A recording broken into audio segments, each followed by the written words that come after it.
But the Chamber of Independent Power Generators, they are demanding a thorough legal review of all existing power generation agreements following the latest default on judgment debt ruling by a court in the United States of America, awarding a total of $111.4 million to oil giant Trafigura's Ghana Power Generation Company, plus a mandatory interest. Now, already Ghana's High Commissioner to the United Kingdom, Papa Owusu Ankoma, confirmed to Joy News that one of the country's prime commercial properties, the Regina House in London, has been taken over by Trafigura Ghana Power Generation Company owing to government's failure to settle 134 million judgment debt. Well, let's listen to them and we'll be back with more. Order gives the management of the property to GFTDC's solicitors or property appointees until the debt is paid. They cannot even sell the property. They haven't even applied to sell the property to defray the judgment debt. So for him to allege that we've not been truthful to the people of the country is very, very unfair. I've never said that. So in the context of the application for charging order in respect of private property of the government of Ghana, and I have them here. It was in 6 Courtly Gardens, London, 109 Millway, London, Regina House, Cheapside, 42 Kenneth Crescent, London, and 24 Wren Avenue. And then when our solicitors asked us, as custodians of this property, what the properties were being used for, we said that the 4 properties, Courtly Gardens, Millway House, Regina, Kenneth Crescent, and Wren Avenue, were being occupied by employees of the government of Ghana who are diplomats. It was not be subject to any charging order. So to say that I said no properties were under threat, well, he is putting words in my mouth. That's not correct, and go further on saying that I would not be truthful to Ghanaians. It's not fair.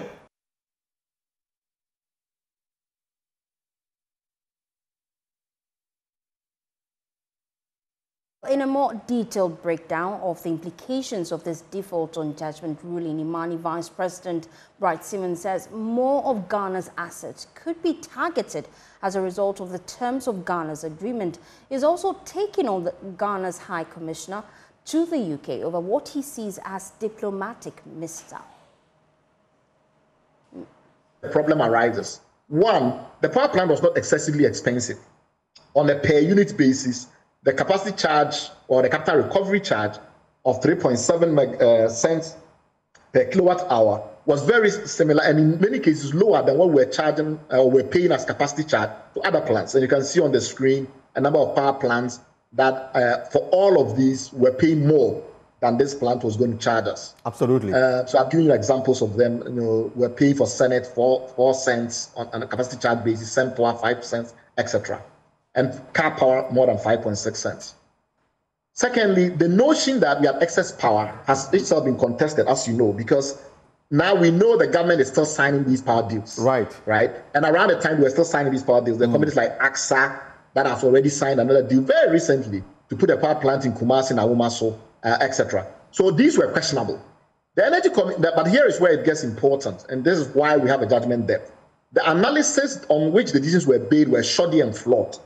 The Energy Commission Executive Secretary, for instance, suggested that terminating the plant would cost the country about $80 million. But he hadn't done his due diligence. He hadn't actually looked at the full range of costs that were being incurred.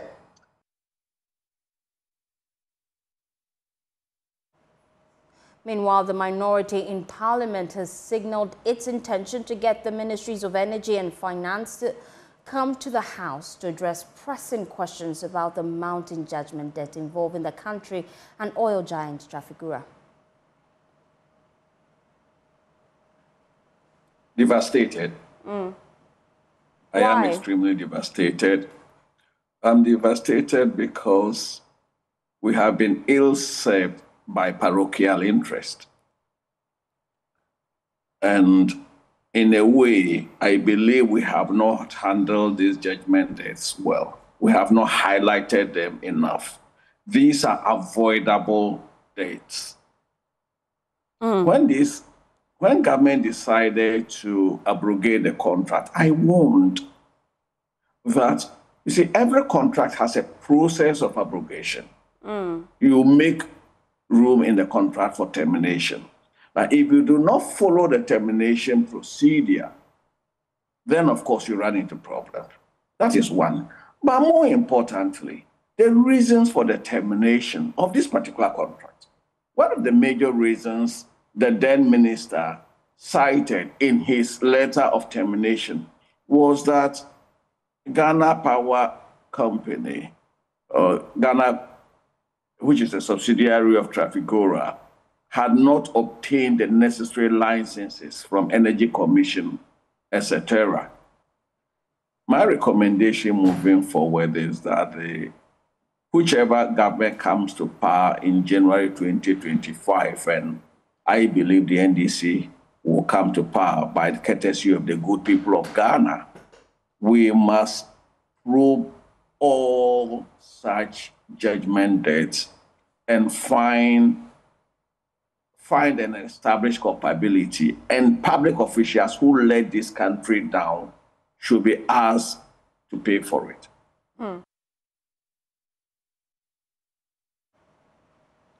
Well, to prevent such scenarios in the future, independent power generators say Ghana must adopt a more strategic and disciplined approach to its contractual agreements.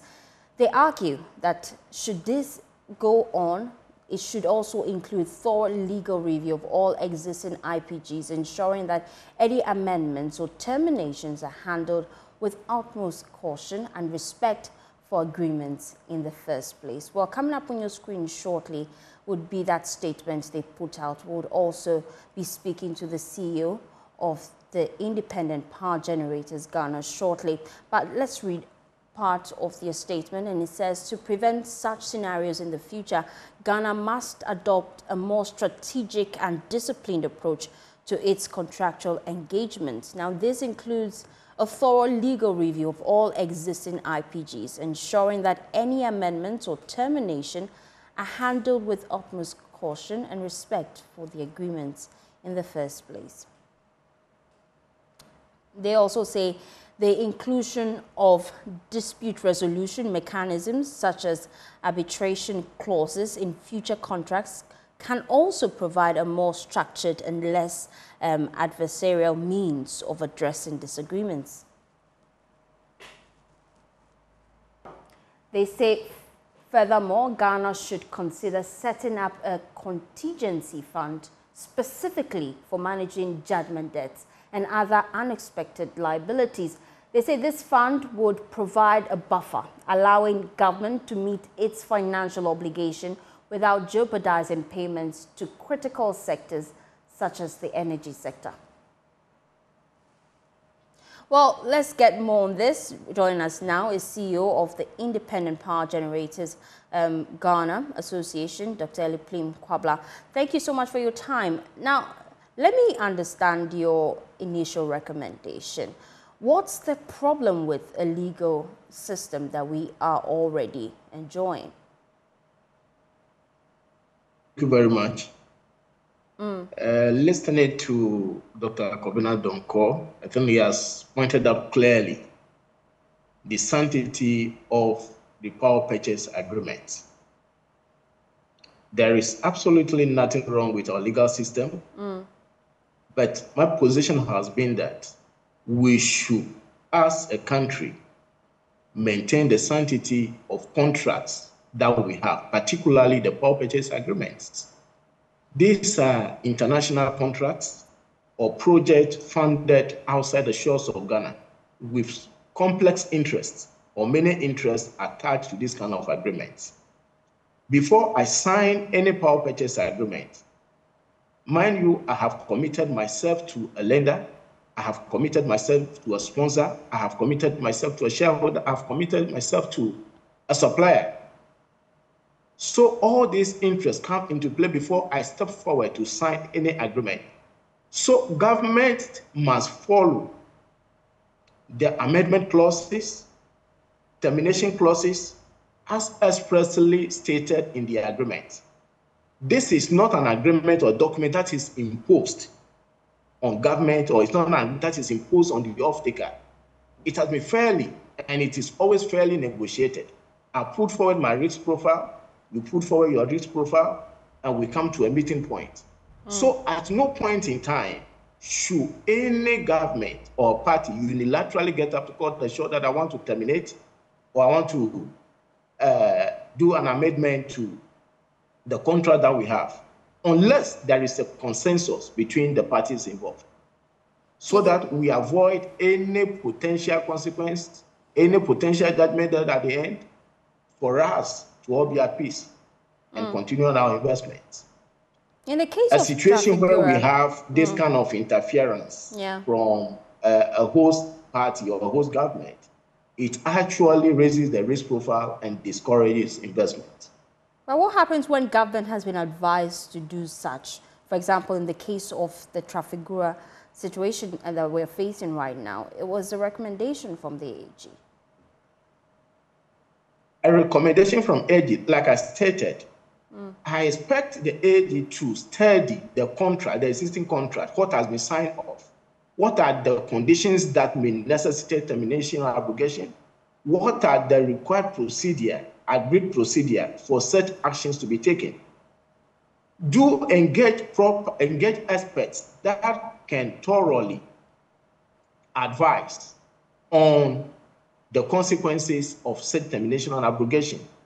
I mentioned that so many interests come into play to sign a power purchase agreement, especially in the case of a project finance. So I do not expect the Ministry of Energy or the Ministry of Finance to rely absolutely on the advice from the AG. This is a specialized sector. Despite the legal understanding, it is a specialized area with a specialized expertise that needs to be followed. You're also asking government to ensure that any amendments or termination are done with utmost caution and respect for the agreements in place. What do you feel is accounting for this default posture of government? Well, like I said, to prevent or avoid the consequences of the abrogation, caution must be taken.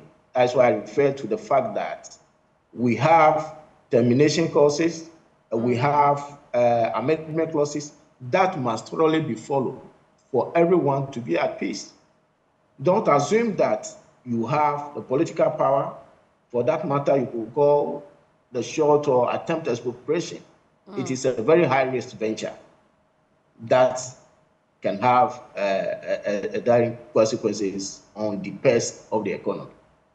As it you have to position rightly. We seem to have lost connection to you. Eliklim, I'm hoping I will get you back. He's just giving us the thoughts of the independent power producers. I have better connection to him now. Eliklim, thank you for staying with us. Please make your point and then we explore further. The risk or the IPPs that are struggling to get our money to pay, otherwise our assets.